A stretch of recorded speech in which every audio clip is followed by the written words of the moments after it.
എല്ലാവർക്കും നമസ്കാരം. ഇത് നമ്മുടെ മലേഷ്യ ട്രാവൽ സീരീസിലെ മൂന്നാമത്തെ വീഡിയോ ആണ്. ഞങ്ങളിപ്പോൾ മലേഷ്യയിലുള്ള ലങ്കാവി എന്ന് പേരുള്ള ഒരു ഐലൻഡിലാണുള്ളത്. ഈ ഐലൻഡിൽ എത്തിയിട്ട് ഇത് ഞങ്ങളുടെ മൂന്നാമത്തെ ദിവസമാണ്. ഈ ലങ്കാവി ഒരു ഐലൻഡ് ആയതുകൊണ്ട് തന്നെ ഇവിടെ പ്രധാനമായിട്ടും ടൂറിസ്റ്റുകൾ എത്തുന്നത് ഇവിടുത്തെ ബീച്ചുകളും അതുപോലെ തന്നെ ചെറിയ ചെറിയ ഐലൻഡുകൾ കറങ്ങാൻ വേണ്ടിയാണ്. ഇന്ന് ഞങ്ങളൊരു മാംഗ്രോവ് ടൂറിനാണ് ഇപ്പോൾ പോയിക്കൊണ്ടിരിക്കുന്നത്.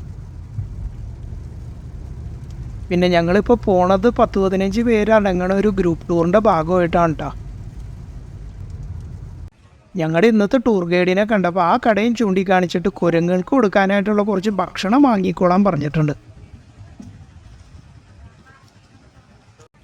ഞങ്ങളുടെ ഗ്രൂപ്പിൽ കുറച്ചുകൂടി ആളുകൾ വരാനുണ്ടെന്നും പറഞ്ഞ് ഗൈഡായിട്ട് സംസാരിച്ച് നിന്നപ്പോഴാണ് സൈഡിലെ മരത്തിൻ്റെ മേലിലൊരു അനക്കം കണ്ടത്. ഓറിയൻ്റൽ പൈഡ് ഹോൺബിലിൻ്റെ പേരുള്ള ഈ ബേഡ് രാവിലെ തന്നെ ബ്രേക്ക്ഫാസ്റ്റ് കഴിക്കുന്ന തിരക്കിലാണ്. ഞങ്ങളിവിടെ കുറച്ചു നേരം ചുറ്റിത്തിരിഞ്ഞ് സമയമൊക്കെ കളഞ്ഞപ്പോഴേക്കും ബാക്കിയുള്ള ഗ്രൂപ്പ് മെമ്പേഴ്സും കൂടി എത്തി. ഡ്രമ്മുകളുടെ മേലിൽ പണിതേക്കണ ഈ ചെറിയൊരു പ്ലാറ്റ്ഫോമിൽ കൂടെ വേണം നമ്മൾ ബോട്ടിൻ്റെ അടുത്തേക്ക് എത്താനായിട്ട്.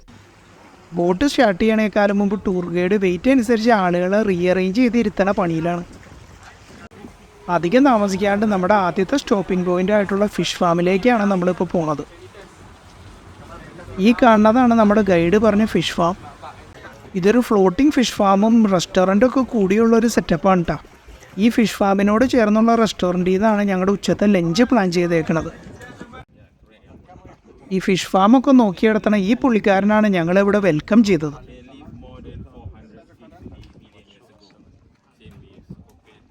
ആദ്യം തന്നെ ഇവിടെ വളർത്തുന്ന ഒരു ഹോഴ്ഷൂ ക്രാബിനെയാണ് പുള്ളി ഞങ്ങൾക്ക് എല്ലാവർക്കും പരിചയപ്പെടുത്തി തന്നത്.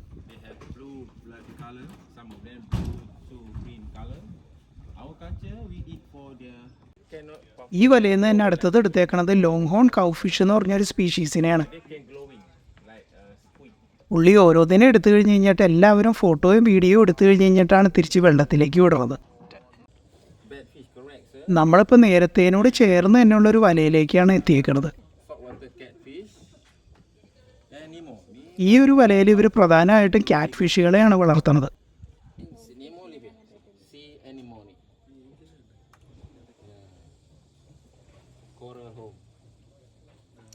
ഈ ഒരു കയറുമ കെട്ടിയിട്ടേക്കണ സ്പീഷീസിൻ്റെ പേര് സീ അനിമോൺ എന്നാണ്. ഇതിനെ കാണാനായിട്ടൊക്കെ നല്ല ഭംഗിയൊക്കെ ഉണ്ടെങ്കിൽ ഇത് ഇര പിടിക്കുന്ന ഒരു ജലജീവി വർഗമാണ് കേട്ടോ. അടുത്തതായിട്ട് എല്ലാവർക്കും മീനുകളെ ഫീഡ് ചെയ്യാമെന്ന് പറഞ്ഞുകൊണ്ടാണ് തൊട്ടടുത്തുള്ള വലയിലേക്ക് വന്നേക്കുന്നത്. പുള്ളി ഓരോ സ്പീഷീസിനെയും വലയുടെ അകത്തുനിന്ന് എടുക്കുമ്പോൾ എൻ്റെ മകൻ കെയിൻ ഇവിടെ നിന്നും കൊണ്ട് പേരുറക്കെ വിളിച്ചു പറഞ്ഞുകൊണ്ടിരിക്കുകയാണ്. ഇവൻ വിളിച്ചു പറയണ മിക്കവാറും എല്ലാ മീനുകളുടെ പേരും ശരിയാണ്. കെയിൻ എല്ലാ മാസവും നാറ്റ്ജിയോ കിഡ്സ് എന്ന് പറഞ്ഞൊരു മാഗസീൻ വാങ്ങി വായിക്കാറുണ്ട്. ആ മാഗസീനുകളിൽ ഇവിടെ കണ്ട മിക്കവാറും എല്ലാ സ്പീഷീസിനെ പറ്റിയുള്ള ഫീച്ചറുകളും വന്നിട്ടുണ്ട്. അങ്ങനെയാണ് കെയിൻ ഇതിൻ്റെ എല്ലാത്തിൻ്റെ പേര് പഠിച്ചേക്കണത്. മീനുകളെ ഫീഡ് ചെയ്തോളാൻ പറഞ്ഞുകൊണ്ട് ആദ്യം തന്നെ ഫീഡ് കൊടുത്തേക്കണത് കെയിൻ്റെ കയ്യിലേക്കാണ്.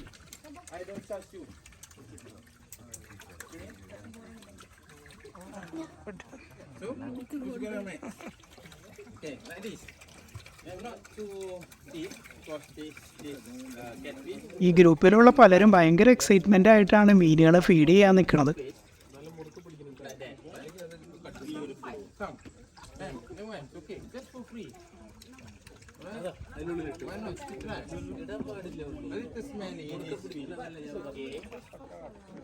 അങ്ങനെ ഓരോരോ വലകളിലെ മീനുകളെ കണ്ടുകൊണ്ട് ഞങ്ങൾ മുന്നോട്ട് പോയിക്കൊണ്ടിരിക്കുകയാണ്. സീ ഉർച്ചിൻസ് എന്ന് പേരുള്ളൊരു സ്പീഷീസിനെയാണ് നമ്മളിപ്പോൾ കണ്ടുകൊണ്ടിരിക്കുന്നത്.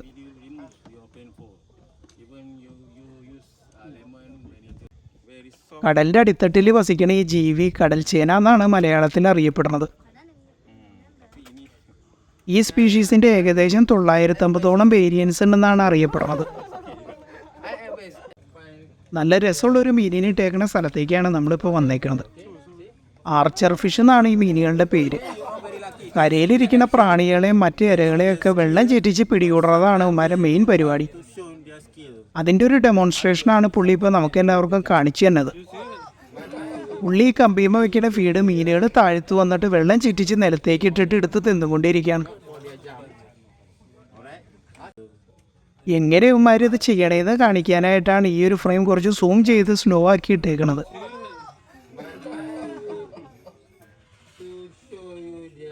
ഉച്ചത്തെ ഭക്ഷണത്തിൻ്റെ ഒപ്പം ഫിഷ് ഐറ്റംസ് എന്തെങ്കിലും വേണമെന്നുണ്ടെങ്കിൽ ഇപ്പോൾ ഓർഡർ ചെയ്യണമെന്നും പറഞ്ഞുകൊണ്ട് ഗൈഡ് ആളുകളുടെ ഇടയിൽ കൂടെ വിളിച്ചു പറഞ്ഞുകൊണ്ട് അടക്കാണ്. വലിയ പ്ലാസ്റ്റിക് കന്നാസുകളുടെ മേലിൽ മരത്തിൻ്റെ പ്ലാറ്റ്ഫോം അടിച്ചാണ് ഇത് പണിതേക്കുന്നത്. ഇവിടെ ഈ മരത്തിൻ്റെ പ്ലാറ്റ്ഫോമിൽ ഗ്യാപ്പുകൾ ഇട്ടിട്ട് അതിൽ വല ഇറക്കിയിട്ടാണ് ഇവർ മീനുകളെ വളർത്തിക്കൊണ്ടിരിക്കുന്നത്. ഏകദേശം ഇതുപോലെയൊക്കെ മീൻ വളർത്തുന്ന പരിപാടികൾ ഇപ്പോൾ നമ്മുടെ നാട്ടിലും കുറേ ഉണ്ടല്ലോ. ഇവിടെയുള്ള എല്ലാ വലകളുടെ അടുത്തേക്കും ഇവർ നമ്മളെ കൊണ്ടുപോകുന്നുണ്ട് കേട്ടോ. ഉള്ളീരെ സംബന്ധിച്ചിടത്തോളം ഇന്ന് രാവിലെ തന്നെ ഈ ഒരു സൈക്കിള് പലതവണ കഴിഞ്ഞിട്ടുണ്ടാവും. ഈ പരിസരത്തു നിന്ന് പുറപ്പെടുന്ന ഒട്ടുമിക്ക ടൂറുകളുടെയും ഐറ്റിനറിയിലുള്ള ഒരു ഐറ്റമാണ് ഫിഷ് ഫാം വിസിറ്റ്. ഫിഷ് ഫാമിലും റെസ്റ്റോറൻറ്റിലൊക്കെ ആയിട്ട് ഏകദേശം 1.25 മണിക്കൂർ സമയം ചിലവഴിച്ച് കഴിഞ്ഞിട്ട് ഞങ്ങൾ അടുത്ത പോയിന്റിലേക്ക് നീങ്ങുകയാണ്. ഞങ്ങൾ ഫിഷ് ഫാമിൻ്റെ അടുത്തുനിന്ന് കുറച്ച് നീങ്ങിയതോടുകൂടി ബോട്ടൊന്ന് സ്ലോ ആക്കി നിർത്തിയേക്കാണ്. ഈ ലെഫ്റ്റ് സൈഡിൽ കാണുന്ന മലേനെ കിങ് കോങ് റോക്ക് എന്നാണ് വിളിക്കുന്നത്. മലയുടെ ഈ ഒരു ഭാഗം നമ്മൾ ഇവിടെ നിന്ന് നോക്കുമ്പോൾ ഒരു ഗൊറില്ലയുടെ ഷേപ്പ് ഉണ്ട്. മലേഷ്യൻ, തായ്ലൻഡ്, വിയറ്റ്നാമൊക്കെ കടലിൽ ഇതുപോലത്തെ കുറേ മലകളുണ്ട്. ഇവിടെ എല്ലായിടത്തും നമ്മൾ പോണ ഐലൻഡ് ടൂറുകളിൽ ഇങ്ങനത്തെ എന്തെങ്കിലും പ്രത്യേകതയുള്ള ഷേപ്പുകളുണ്ടെങ്കിൽ നമ്മളെ ബോട്ട് നിർത്തി കാണിച്ചു തരും. ഇതിനോട് ചേർന്ന് തന്നെയുള്ളൊരു ഈഗിൾ വാച്ചിങ് ഏരിയയിലേക്കാണ് നമ്മളിപ്പോൾ എത്തിക്കൊണ്ടിരിക്കുന്നത്. ഇപ്പോൾ തന്നെ ഏകദേശം 6 ബോട്ടുകൾ ആ പരിസരത്ത് തന്നെ ആയിട്ടുണ്ട്. ഈ ബോട്ടുകൾ കിടന്നേർന്ന സ്ഥലത്തേക്ക് എത്തിയപ്പോഴേക്കാണ് അവിടെ ഇവിടെയൊക്കെ ആയിട്ട് കുറേ പരുന്തുകൾ ഞങ്ങളുടെ ബോട്ടിൻ്റെ ചുറ്റും പറക്കാൻ തുടങ്ങിയേക്കണത്. ഇത്രയും പരുന്തുകൾ ഒരുമിച്ച് ഇവിടെ കണ്ടു കഴിഞ്ഞപ്പോൾ ഞാൻ ആദ്യം വിചാരിച്ചത് ബോട്ടുകാർ ഇവരെ ഫീഡ് ചെയ്യണ്ടാവുന്നതാണ്. ഈ സംശയം ഞാൻ ഗൈഡിനോട് ചോദിച്ചു കഴിഞ്ഞപ്പോഴാണ് പുള്ളി കാര്യം പറഞ്ഞു തന്നത്. നമ്മളിപ്പോൾ ഉള്ള ഈ പരിസരം ബാക്കിയുള്ള സ്ഥലങ്ങളെ വെച്ച് നോക്കിക്കഴിഞ്ഞ് കഴിഞ്ഞാൽ ആഴം കുറഞ്ഞൊരു ഏരിയയാണ്. ബോട്ടുകാർ ഇവിടെ കൊണ്ടുവന്ന ബോട്ട് നന്നായിട്ട് അങ്ങോട്ട് റേസ് ചെയ്യും. ഇവർ ബോട്ട് റേസ് ചെയ്ത് കഴിയുമ്പോൾ അടിത്തട്ടിയിൽ നിന്നുള്ള ചെളിയും ചെറിയ പ്രാണികളും എല്ലാം കൂടി മേലിലേക്ക് പൊന്തി വരും. ഈ കലങ്ങിയ സ്ഥലത്തേക്ക് തീറ്റയടി മീനുകളും എത്തും.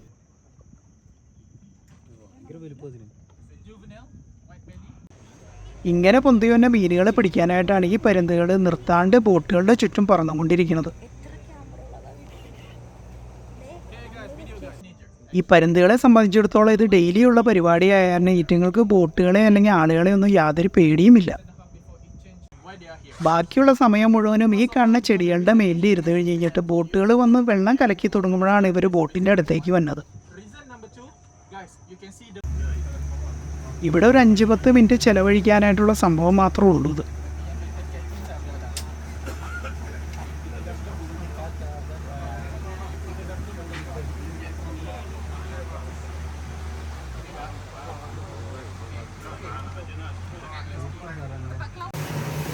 അധികം താമസിക്കാണ്ട് ഞങ്ങൾ മാംഗ്രോവുകളുടെ ഇടയിൽ കൂടെയുള്ള യാത്ര തുടങ്ങിയേക്കാണ്.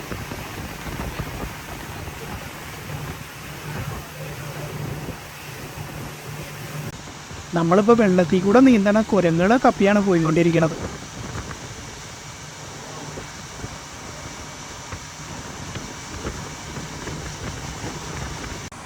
ഈ പരിസരത്തുള്ള മാംഗ്രോവുകളുടെ ഇടയിലാണ് സാധാരണയായിട്ട് ഈറ്റങ്ങളെ കാണാറ്.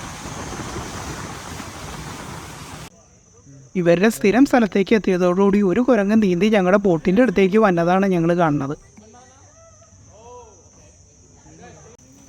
ഇവരെ ഫീഡ് ചെയ്യാൻ വേണ്ടിയാണ് നമ്മൾ ടൂർ തുടങ്ങണേക്കാലം മുമ്പ് ഗൈഡ് അവിടെ ഉണ്ടായിരുന്ന ഒരു കടയിൽ നിന്ന് കുറച്ച് സാധനങ്ങൾ വാങ്ങാൻ പറഞ്ഞത്. കുറച്ച് പഴങ്ങളും നട്ട്സൊക്കെയാണ് ഞങ്ങൾ വാങ്ങിയേക്കണത്.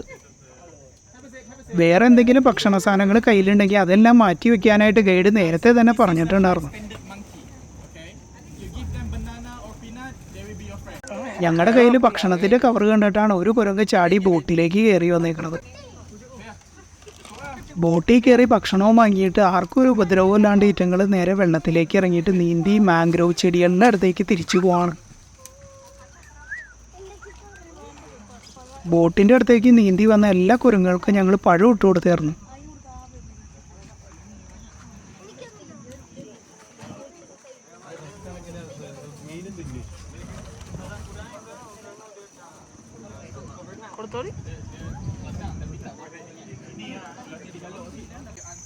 ഞങ്ങളുടെ അടുത്തുണ്ടായിരുന്ന ഭക്ഷണം മുഴുവനും കുരങ്ങൾക്ക് ഇട്ട് കൊടുത്തു കഴിഞ്ഞിട്ട് ഞങ്ങൾ വീണ്ടും മാംഗ്രോവുകളുടെ ഇടയിൽ കൂടെ നീങ്ങി തുടങ്ങി.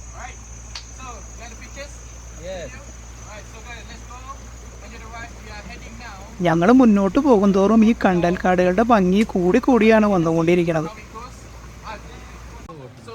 ഇവിടെയുള്ളൊരു ക്രോക്കോഡൈൽ കേവ് എന്ന് പറഞ്ഞൊരു സ്ഥലത്തേക്കാണ് നമ്മളിപ്പോൾ എത്തിക്കൊണ്ടിരിക്കുന്നത്.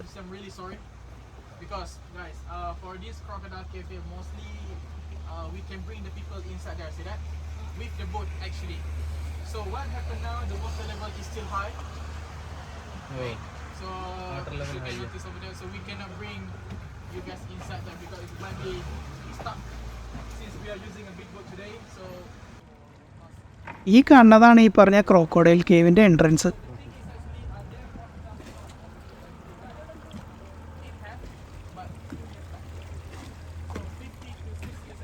ഇന്ന് വേലിയേറ്റമായിട്ട് വെള്ളം കൂടുതലായിട്ട് നിൽക്കുന്നത് കൊണ്ട് നമുക്ക് ഇതിൻ്റെ അകത്ത് കയറാൻ പറ്റിയൊരു അവസ്ഥയിലല്ല കേട്ടോ. ഇതിൻ്റെ അകത്തേക്കൂടെയുള്ള ബോട്ട് യാത്ര നല്ല രസകരമായിട്ടുള്ളൊരു അനുഭവമാണെങ്കിലും ഇന്ന് യാതൊന്നും ചെയ്യാൻ പറ്റാത്ത അവസ്ഥയിലാണ് നമ്മളുള്ളത്.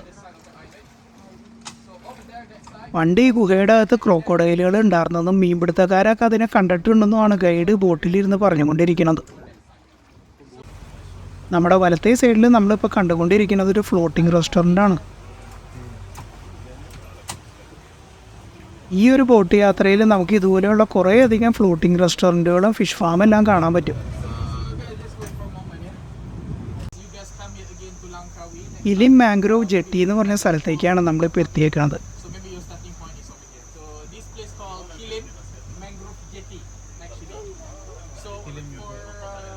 നമ്മളിപ്പോൾ വന്നേക്കണ മാതിരിയത്തെ ടൂറുകൾ ഈ ഒരു ജെട്ടിയിൽ നിന്നും ഓപ്പറേറ്റ് ചെയ്യുന്നുണ്ട്.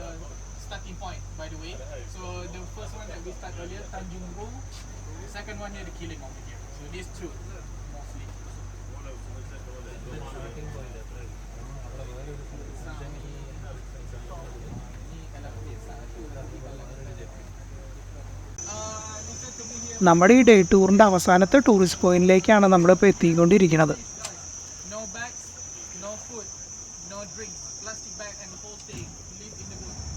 ഒരു ബാക്ക് കേവിലേക്കാണ് നമ്മളിപ്പോൾ കയറാൻ പോകുന്നത്.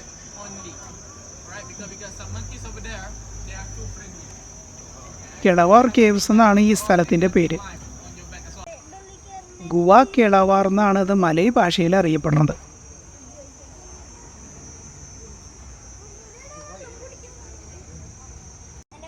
ജെട്ടിയുടെ അടുത്തുനിന്ന് ഈ കാണുന്ന ചെറിയ പാലത്തുമേ കൂടെ നടന്നു വേണം നമ്മൾ ഗുഹയുടെ അടുത്തേക്ക് എത്താനായിട്ട്. നമ്മുടെ ഗ്രൂപ്പിലെ ആളുകളെയും കാത്തും കൊണ്ട് ഗൈഡ് ഗുഹയുടെ എൻട്രി പോയിന്റിൽ തന്നെ നിൽക്കുകയാണ്.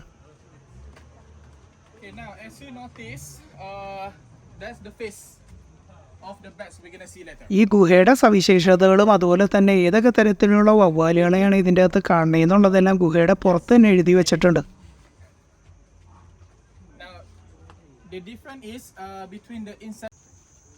ഈ ഗുഹയുടെ അകത്തേക്ക് കയറി കഴിഞ്ഞ് കഴിഞ്ഞാൽ ടോർച്ച് ഉണ്ടെങ്കിലാണ് വവ്വാലുകളെ കാണാൻ പറ്റുള്ളൂ എന്നും അത് കാരണം എല്ലാവരും ഗൈഡിൻ്റെ ഒപ്പം തന്നെ ചെല്ലാനായിട്ടാണ് ഗൈഡ് പറയണത്. ഈ ഗുഹയുടെ അകം ഗൈഡ് പറഞ്ഞ മാതിരി ഫുള്ള് ഇരുട്ടാണ് കേട്ടോ.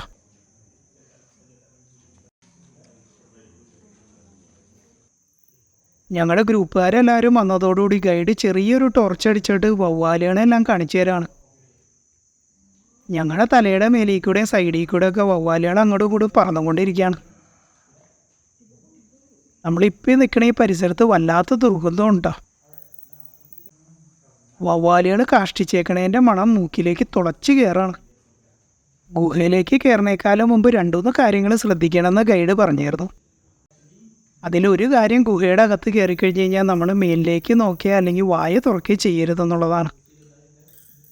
നമ്മുടെ തലയുടെ മേലിലും അതുപോലെ തന്നെ ചുറ്റും വവ്വാലുകൾ ഉള്ളതും കൊണ്ട് ഈറ്റങ്ങൾ എപ്പോൾ വേണമെങ്കിലും കാഷ്ടിക്കാം. ഈ സമയത്ത് നമ്മൾ മേലിലേക്ക് നോക്കി വയ്ക്കുക അല്ലെങ്കിൽ വായും തുറന്ന് നിൽക്കുകയാണെന്നുണ്ടെങ്കിൽ എന്താ സംഭവിക്കണേന്ന് അറിയാനാ.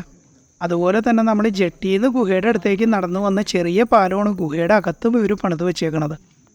ഒരു കാരണവശാലും നമ്മൾ ഇതിൻ്റെ കൈവരിയിൽ പിടിക്കാനും നിൽക്കണ്ടെന്ന് പറഞ്ഞിട്ടുണ്ട്. ഇവിടെ എല്ലായിടത്തും ഈറ്റങ്ങളുടെ കാഷ്ടം വീണ് കിടക്കുകയാണ്.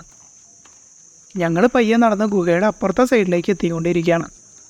ഇവിടെയുള്ള വവ്വാലുകളെ പറ്റിയുള്ള അത്യാവശ്യം ഇൻഫർമേഷൻ എല്ലാം ഈ ഗുഹയുടെ അവിടെ ഇവിടെയൊക്കെ ആയിട്ട് വെച്ചിട്ടുണ്ട്. ഗുഹയുടെ അപ്പുറത്തെ സൈഡിലേക്ക് നമ്മൾ എത്തിയതോടുകൂടി ഇവിടെ കുറച്ച് കണ്ടൽക്കാടുകളൊക്കെയാണ് നമുക്ക് കാണാൻ പറ്റുന്നത്.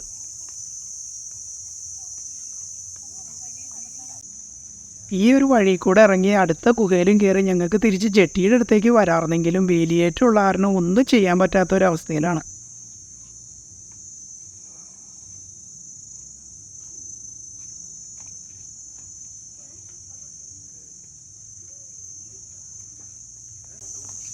അവിടെ നിന്നിട്ട് പ്രത്യേകിച്ചൊന്നും ചെയ്യാനില്ലാത്തതും കൊണ്ട് ഞങ്ങൾ വന്ന വഴി കൂടെ തിരിച്ച് നടക്കുകയാണ്.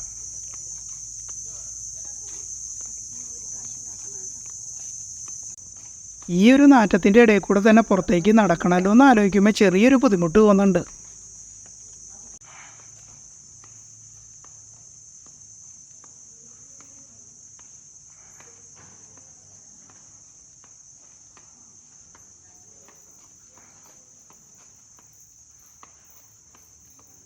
ശ്വാസം പിടിച്ചുകൊണ്ട് കുറച്ച് സ്പീഡിൽ നടന്നാണ് ഞങ്ങൾ ഗുഹയുടെ പുറത്തേക്ക് എത്തിയത്.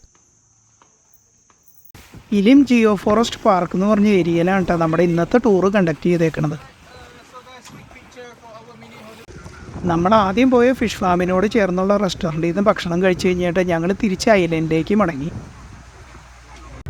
ഞങ്ങൾക്ക് കുറച്ച് സുവനിയറുകളൊക്കെ വാങ്ങേണ്ടത് കൊണ്ട് ഞങ്ങളിപ്പോൾ ചെനാങ് ബീച്ചിലേക്ക് ഒന്ന് വന്നേക്കാണ്.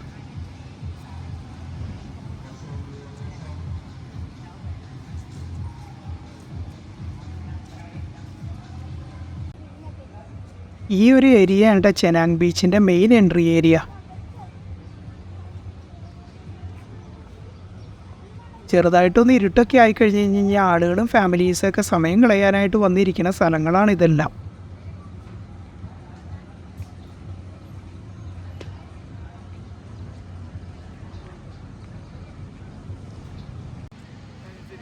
ഇന്നലെ രാത്രി ഞങ്ങൾ ഈ ബീച്ചിൽ വന്നിരുന്നെങ്കിലും കുറച്ച് വൈകിയതും കൊണ്ട് അപ്പോഴത്തേക്കും വാട്ടർ ആക്ടിവിറ്റീസ് എല്ലാം നിർത്തിയായിരുന്നു.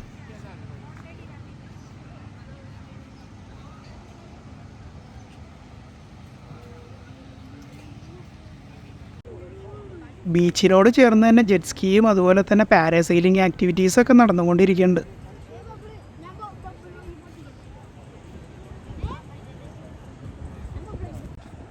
ലങ്കാവിയിൽ ജെറ്റ് സ്കീ വെച്ചുകൊണ്ട് ഐലൻഡ് ഹോപ്പിംഗ് ടൂറുകളെല്ലാം കണ്ടക്ട് ചെയ്യാറുണ്ട്. അങ്ങനെ ഏതൊരു ഗ്രൂപ്പ് ടൂർ കഴിഞ്ഞ് കഴിഞ്ഞിട്ട് തിരിച്ചു വന്ന കാഴ്ചയാണ് ഈ കാണുന്നത്. 9 ജെറ്റ് സ്കീകളുടെ ഒരു ഗ്രൂപ്പാണ് കേട്ടത്.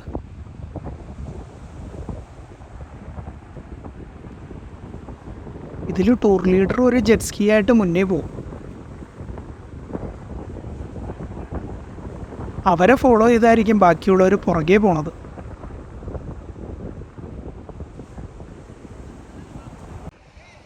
സൂര്യൻ അസ്തമിക്കാറായതോടുകൂടി ബീച്ചും പരിസരമൊക്കെ നല്ല ഭംഗിയായി തുടങ്ങി.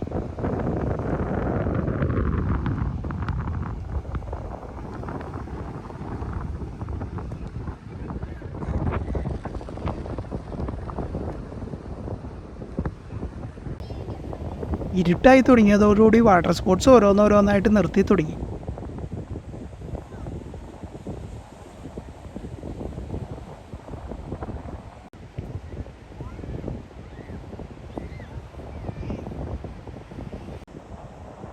പാരാസൈലിംഗ് ആക്ടിവിറ്റി നടക്കണ്ടെങ്കിലും മിക്കവാറും ഇതുവരെ ലാസ്റ്റത്തെ റൗണ്ടായിരിക്കും ഈ പോയിക്കൊണ്ടിരിക്കുന്നത്.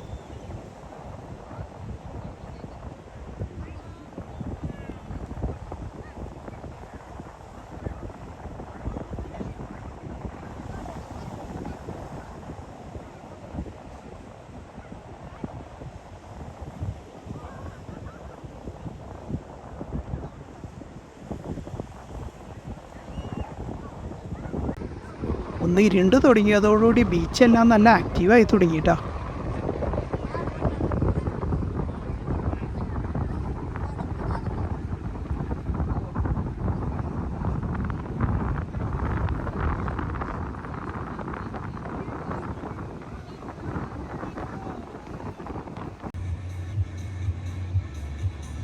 ഇന്നലെ നമ്മൾ ഫയർ ഡാൻസ് കണ്ട സ്ഥലത്ത് ഇവിടുത്തെ കഫേക്കാർ സീറ്റെല്ലാം കൊണ്ടുവന്ന് ഇട്ട് തുടങ്ങിയിട്ടുണ്ട്.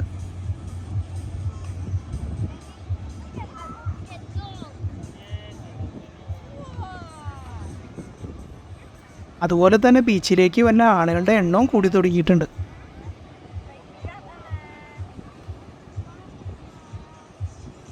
പയ്യെ പയ്യെ ബീച്ച് സൈഡിലുള്ള റെസ്റ്റോറൻറ്റ്സൊക്കെ ആക്റ്റീവായി തുടങ്ങി.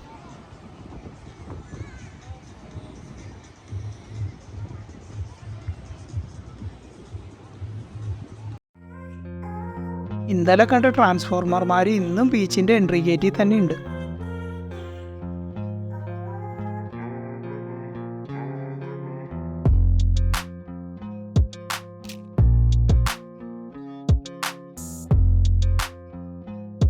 കെയിനും കുറച്ചു നേരം അവന്മാരുടെ ഒപ്പം കൂടിയേക്കാണ്.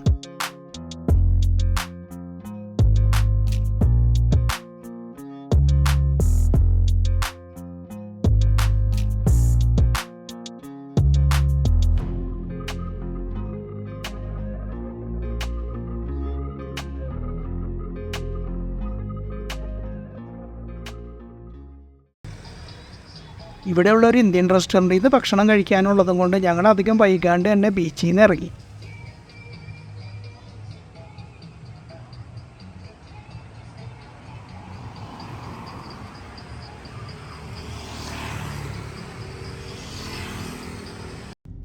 ചെനാങ് ബീച്ചിൻ്റെ അടുത്തുനിന്ന് ഭക്ഷണമൊക്കെ കഴിച്ച് കഴിഞ്ഞിട്ട് ഞങ്ങൾ തിരിച്ച് കുവ ടൗണിൻ്റെ അടുത്തേക്ക് എത്തി. പൊതുവേ ടൂറിസ്റ്റുകളുടെ കുറച്ച് തിരക്ക് കുറവുള്ളൊരു ഏരിയയാണ് ഈ കുവ.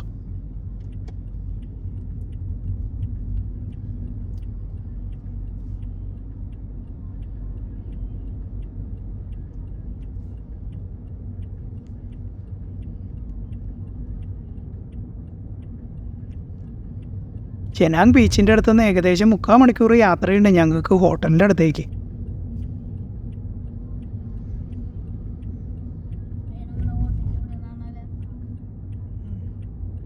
കുവ എന്ന് പറഞ്ഞ ടൗൺ ശരിക്കും ലങ്കാവിയിലെ ഒരു ബിസിനസ് ഹബ്ബാണെന്ന് വേണമെങ്കിൽ പറയാം.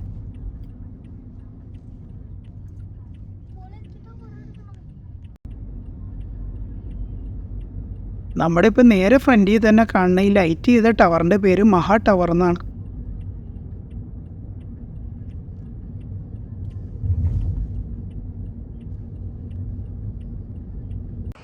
ഇന്നലെയും ഇന്നൊക്കെയായിട്ട് പലപ്പോഴായിട്ട് ഞങ്ങളിത് കണ്ടായിരുന്നെങ്കിലും ലൈറ്റ് ഇട്ട് കഴിഞ്ഞിട്ട് വന്ന് കാണാമെന്ന് തീരുമാനിച്ചിരിക്കാറുണ്ട്. ഈഫൽ ടവറിൻ്റെ ഒരു ചെറിയ രൂപം പോലെയൊക്കെയാണ് ഇത് പണിതേക്കണത്.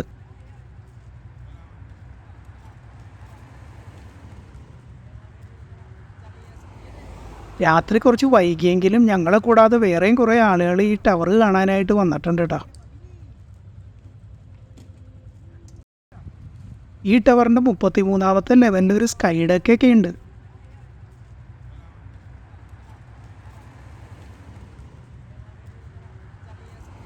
കുറച്ച് നേരം അവിടെ നിന്ന് ഫോട്ടോ ഒക്കെ എടുത്തു കഴിഞ്ഞിട്ടാണ് ഞങ്ങൾ തിരിച്ച് ഹോട്ടലിലേക്ക് മടങ്ങിയത്. കുറച്ച് വൈകിയാണ് ഞങ്ങൾ ഇന്ന് ഹോട്ടലിലേക്ക് തിരിച്ചെത്തിയത്.